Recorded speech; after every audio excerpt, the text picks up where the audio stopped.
Good evening, Shortcuts. Stephen here. This is video one for the selection of records available at 9 p.m. on Wednesday, June 7th. This is the jazz, reggae, and soul selection. And quite an interesting selection it is too.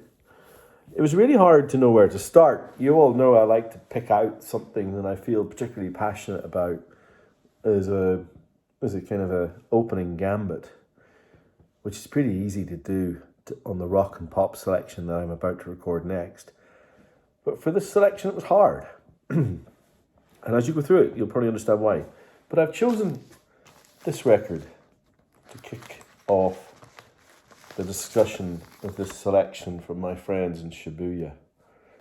This is Freedom Suite by Sonny Rollins. This is a mono pressing from 1974. As you can see, it's still in the shrink.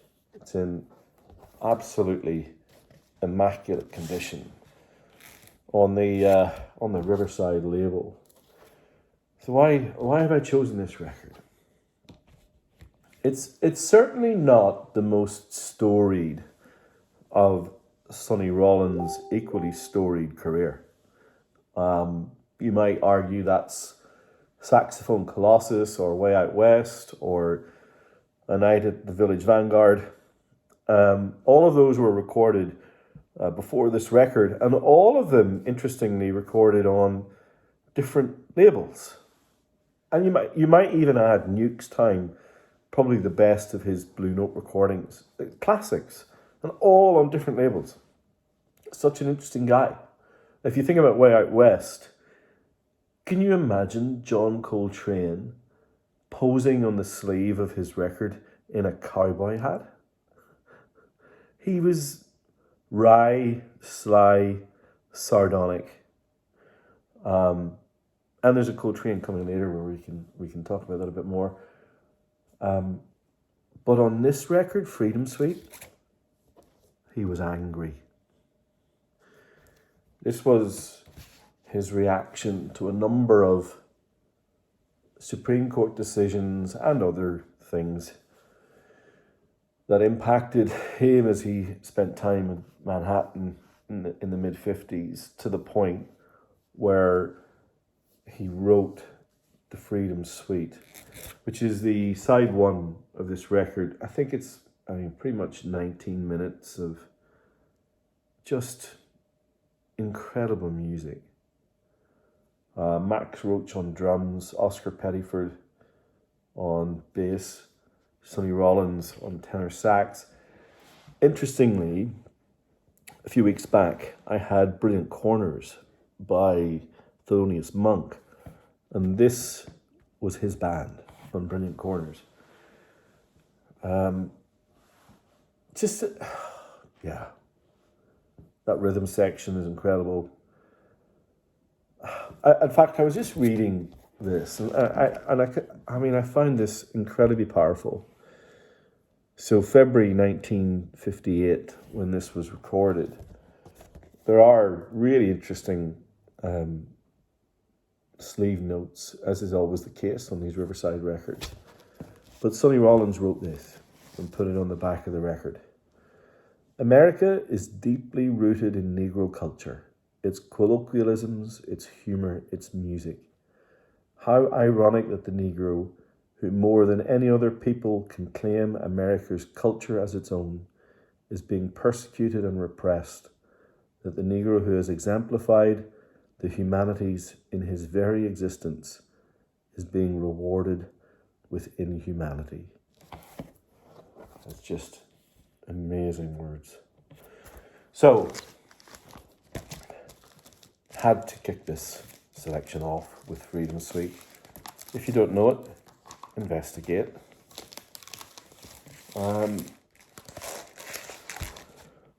What a record. Now there's a few others in here that I think can compete.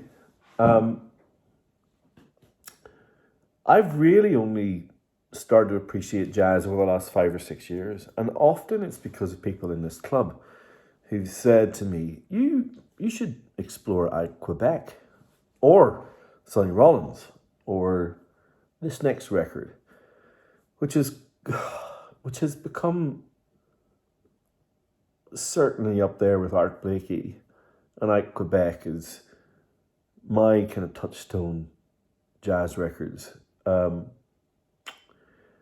It's like the antithesis of Love Supreme, which is coming up a little bit later, in that it is supremely melodic, and every musician here in this band is at the top of their game. This music really is something else. Cannonball Adderley, Miles Davis, Hank Jones, Sam Jones, and Art Blakey. I think this is one of those incredible records, which is one of the best entry drugs to jazz, in that if you're a total novice, I defy you to listen to that record and not find something in it. But I imagine that if you're an aficionado, you can listen to the interplay between Cannonball Adderley and Miles Davis in particular and sit there and just wallow in its brilliance. So, this record, on the mighty Blue Note label, with a beautiful Obi, is a worthy follow-up to the Freedom Suite by Sonny Rollins. Keep an eye out for it on Wednesday. Now, how do you follow that? Well, I think you can. Chet Baker Sings, probably the iconic Pacific jazz record. His debut album, Chet Baker Sings, with a voice that is mellow, sonorous, velvety. It is smooth to an extreme, and it just envelops you in just goodness. Yeah, I love the sleeve as well. Look at that. This Pacific Jazz cut is the same cut I have on my shelf, and I think it sounds bloody amazing. If you don't know Chet Baker Sings, explore. Now, there's a lot of testosterone here. We gotta have some material from the fairer sex. You all know how much I love Nina Simone, and this is one of my favorites of hers. Emergency Ward. Now, it's interesting, Emergency Ward. You can also see here Nina Simone in concert. Like, there's a bit of a theme here. Sonny Rollins' Freedom Suite is the whole of side one. In this mighty record, Nina's version of My Sweet Lord, and kind of a segue into Days a Killer, is the whole of side one of this record. There's another cover version of a George Harrison song called Isn't It a Pity on side two. So she's obviously a George fan. This record was interpreted at the time as, I think, 1972, as Nina's Vietnam record. There's still you can kind of see on the sleeve here.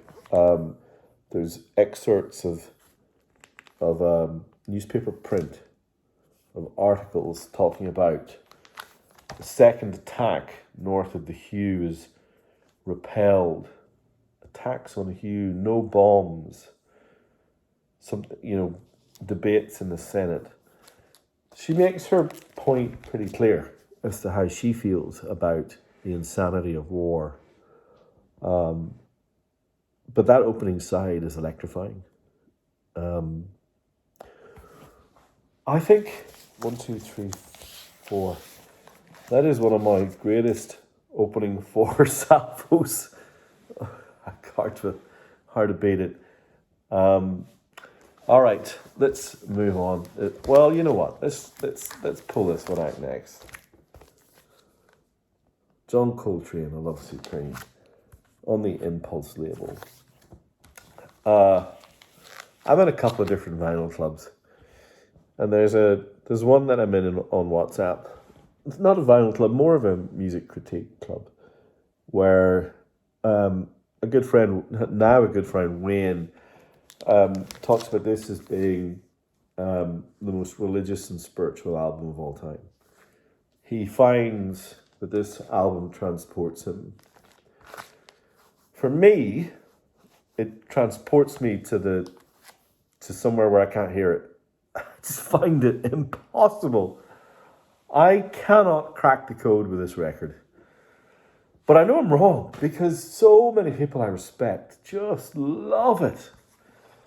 Anyway, this is an absolutely beautiful copy. For those of you who want to dive into the Bovril, it is I Love Supreme by John Coltrane. I think it's time for something different. What about this? Abbey Road, great record, incredible sleeve, spooked the world, provoked all sorts of random conspiracy theories. We think we live in a conspiracy theory age. I think that its 60s was right up there. But what about this as a tribute? A tribute to the Beatles, reggae style. This is a triple LP compilation from the mighty Trojan Records. That is a list of ska, rocksteady, and reggae records from the late 60s and early 70s across some of George Harrison's solo work. There's multiple versions of My Sweet Lord on here, but also all sorts of covers, weird, wonderful covers by ska and dancehall, and it's just great. John Holt, the Israelites covering Come Together, the Maytals covering Give Peace a Chance, Double a D, Double a Da, Don't Let Me Down by the All Stars. Anyway, I think this record's pretty cool. This guy doesn't appear on here, but I wanted to pull this out because I think there's someone out there who will love this more than me. This is a Jamaican first press of Peter Tosh's Wanted, Dread, and Alive. Now, what's interesting about the Japanese press is it has a completely different track selection to the rest of the world. In fact, actually, I think it was Japan and the US. He recorded, I think it was 5 different tracks to what was on the album all around the world. It's also quite political, but more around environmentalism and love for the planet, which was a touchstone of Peter Tosh right up to his tragic end. I think that's a pretty beautiful thing. Now we've got only 3 to go. Look at this sleeve. Water Babies by Miles Davis. 1968. In fact, this was the band that he put together. It's kind of like a compilation of songs that he did at various points in the previous couple of years, but that leads to in a silent way, that transition to kind of jazz fusion and rock. This record features the most potent, surely the most potent quintet of his career. Miles Davis, Wayne Shorter, Herbie Hancock, Ron Carter, and Tony Williams, who I think were the band that went on to make In a Silent Way. Water Babies has its fan club, though, including me, and one of our club members, Ivan. He's a fan. Yeah, great copy of one of the more accessible Miles Davis records from that year. Oh no, really? I mean, In a Silent Way is incredibly accessible as well. So, yeah, pretty special stuff. Just two more to go. And we've mentioned Art Blakey already. Art Blakey being the drummer on Something Else, which I think was our second record. But here he is with his own band, The Messengers. And this is Three Blind Mice on the Liberty label. As always, I like to listen to the feedback. So we have Barry in Perth, who picked up a copy of this 6 or 9 months ago and wrote me a note just saying how much he loves it. So I sent to our friends in Chibee, if you can see another copy of these, can you put it in? And they did so. So there you have Art Blakey, Three Blind Mice. And of course, he does do a version of Three Blind Mice, and you can see the, again, amazing sleeve notes. But, yeah, very melodic, very fun.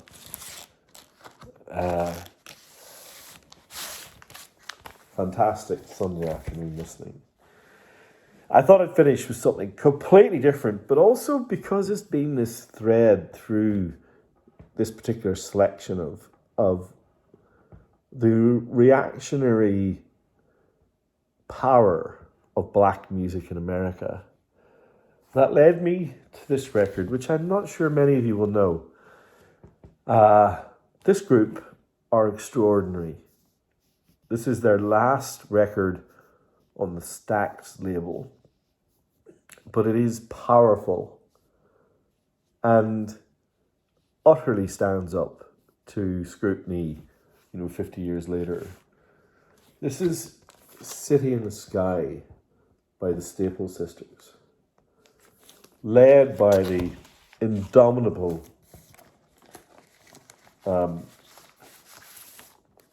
what's her first name? Gosh, I just had a mind blank, I was about to say. Mavis Staples, of course.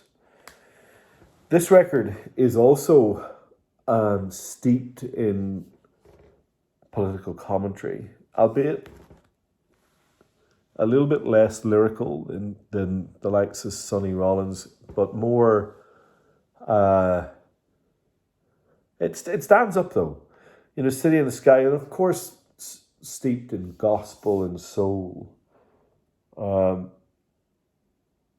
calling out the political class for what is obviously perceived as